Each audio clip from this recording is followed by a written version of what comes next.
لیکن جس بندے کو یہ پتا کہ اس کو کتنے ڈالر چاہیے تو اس کو تو اپنا ہی نہیں پتا, اس کو اپنی سائنس ہی نہیں سمجھ آئی, اس کو دنیا کا ایکو سسٹم ہی نہیں سمجھ آیا. اس نے کوئی ڈالر ویلیو لگا لی ہے کہ اتنے ڈالر ہوں گے تو کافی ہیں. آپ کی اپنی لائف جو ہے نا وہ آپ کو خود بتاتی ہے کہ آپ کی ریکوائرمنٹ یوٹیلیٹی کتنی ہے. یار بجلی کا بل کتنا آنا ہے, میڈیکل ایکسپینسز کیا ہیں, فیسیں کیا ہیں, یہ کیا ہیں, یہ بیسک یوٹیلیٹی ہے. وہ یوٹیلیٹی آپ ایکسٹریپولیٹ کرتے ہیں بغیر کسی اپنے آپ کو اللہ ثابت کیے ہوئے. اور جو اپنے آپ کو اللہ ثابت کرتا ہے نا وہ 50 سال کی پلاننگ کرتا ہے. اس کو پتا ہوتا ہے سمہاؤ کہ 50 سال زندہ ہے, کیونکہ تو صرف اللہ کو ہی پتا ہے کہ کون کتنے سال زندہ ہے, ہمیں لیکن پتہ چل جاتا ہے. تو ہم نے وہ ڈالر اماؤنٹ نکال لی ہوتی ہے, ملٹیپلائی بائی 50 ایئرس 70 ایئرس. تو جس بندے کو یہ پتا ہو کہ اس کی یوٹیلیٹی کیا ہے تو اس کے لیے تو بہت آسان ہے کہ یار اس سے زیادہ جو کچھ بھی آ رہا ہے وہ سرپلس ہے میرا, اتنے تک کی مجھے محنت ریکوائرڈ ہے کہ یار اتنے پہ میرا آسانی سے یہ انتظام چلتا رہے. دوسری بات یہ تو وہ ہیں جن کے کوئی مقصد مقاصد نہیں ہے, تو وہ تو مسلمانوں کی اس شعور اسلام کے شعور تک ہی نہیں پہنچا ہوا. فار ایگزامپل مجھے اگر کوئی کہنا کہ ساحل صاحب آپ کو کتنے پیسے چاہیے تو میرے پاس ایکسپینس شیٹ فیزیبلٹی پروگرامس کی پڑی ہوئی ہے, ساری فیزیبلٹی تمام پروگرامس کی کہ جو اس وقت انسٹالیشن فیز کے اندر ہے. تو مجھے میں لٹرلی میں آپ کو کچھ 250-300 کروڑ روپے مانگوں گا آپ سے, چاہیے مجھے اتنے, بھائی اس وقت چاہیے, مجھے زیادہ بھی چاہیے ہو سکتے ہیں بعد میں کہ کہاں پہ کون سا اسپتال بنانا ہے, کہاں آپ مقصد بتائے گا کہ کتنے پیسے چاہیے, پیسہ تھوڑی بتائے گا کون سا مقصد بناؤں.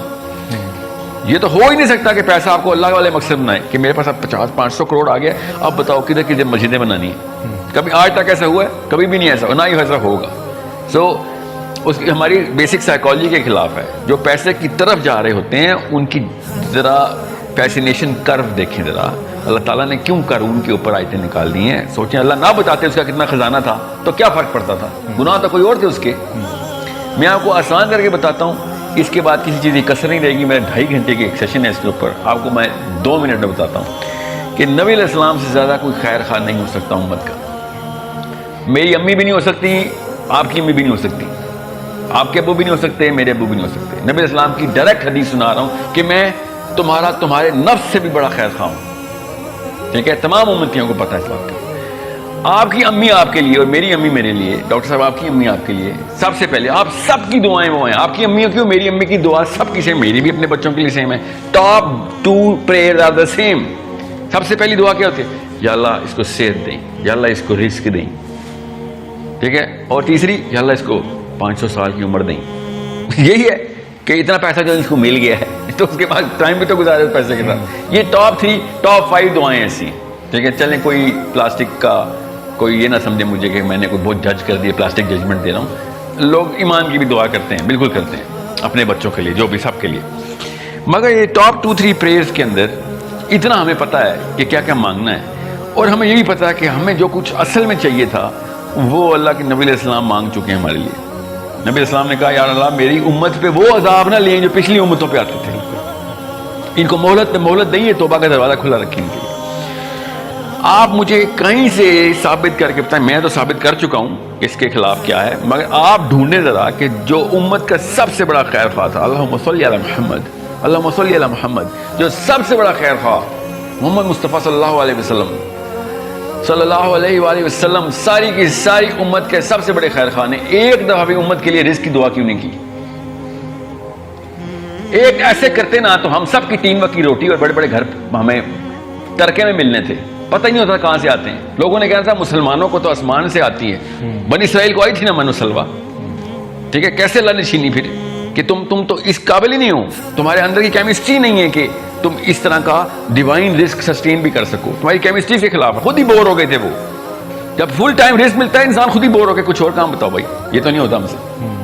سو نبی علیہ السلام نے اگر ہمارے رزق کی دعا نہیں کی, اس کا مطلب ہے کہ مقصد کچھ ہو رہا ہے, ورنہ وہ ہماری پیسوں کی دعا کر جاتے, کوئی روک ٹوک نہیں ہے. اب اس کی الٹی دعا بتاتا ہوں کہ نبی علیہ السلام نے اپنی اولاد کے لیے کیا دعا کی. شکر کریں کہ آپ لوگوں کے لیے دعا نہیں کی. ٹھیک ہے, کہ یا اللہ میری اولاد کا اتنا رزق رکھیں کہ بس روح اور جسم کا تعلق رہے, اس سے زیادہ نہ دے دیں, بس زندہ رہ لیں, بس کہ کس طریقے سانس چل رہی ہے میرے بچوں کی, تاکہ کوئی یہ نہ کہہ سکے کہ ہاں فاطمہ اور علی کے پاس تو پیسے بہت تھے نا, اللہ اللہ کرنا بڑا آسان ہوتا ہے جب آپ کے پیسے لگے ہوتے ہیں. سوچیں ذرا, آپ اپنے بچے کے لیے ایک دفعہ وہ دعا مانگ کے دکھائیں جو نبی اسلام نے اپنے بچوں کے لیے مانگی ہے کہ یا اللہ میرے بچوں کو بس اتنے پیسے دیں کہ روح اور جسم کا تعلق مینٹین رہے اور کچھ نہ دیں. آپ کبھی سوچ سکتے ہیں میں آپ کے بچے کے لیے دعا کروں, آپ نے مجھے گالیاں دینی ہے کہ تو ہوتا کون ہے اس طرح کی بددعائیں دینے والا؟ اس کو دعا نہیں بددعائی سمجھتے ہیں آپ اپنے بچوں کے لیے. اس کی الٹی دعا کر. نبی علیہ السلام ہمارے لیے یہ دعا کیوں نہیں کر کے گئی پھر اگر اتنی تھی؟ ایک عالم نے مجھے کہا یار وہ مفلسی جو ہے نا وہ اس کے خلاف دعا کی وہ ہے ریکمنڈیشن ہے, مفلسی کے خلاف دعا کیا کرو فتنہ ہے. ایسا تو بالکل ہے. کون کہہ رہا ہے کہ پیسے کم ہونے کی دعائیں کریں؟ میں آپ کو یہ بتا رہا ہوں کہ پیسوں کی دعا کیوں نہیں کی نبی علیہ السلام نے میرے لیے یا امت کے لیے. سب سے بڑا خیر خواہ اتنے یونیورسل کانسیپٹ کو اوور لک کر گیا. ہو سکتا ہے کہ نبی اسلام پیسوں والے کانسیپٹ کو اوور لک کر دیں؟ ہوا ہی نہیں کبھی. ہر انسان کو پتا یار کہ کاش بہانہ کیا رکھا ہم نے یار یہ پیسوں والا ہے نا, روزی روٹی کا مسئلہ نہ ہوتا پھر دیکھتے میں کیا جہاد کرتا.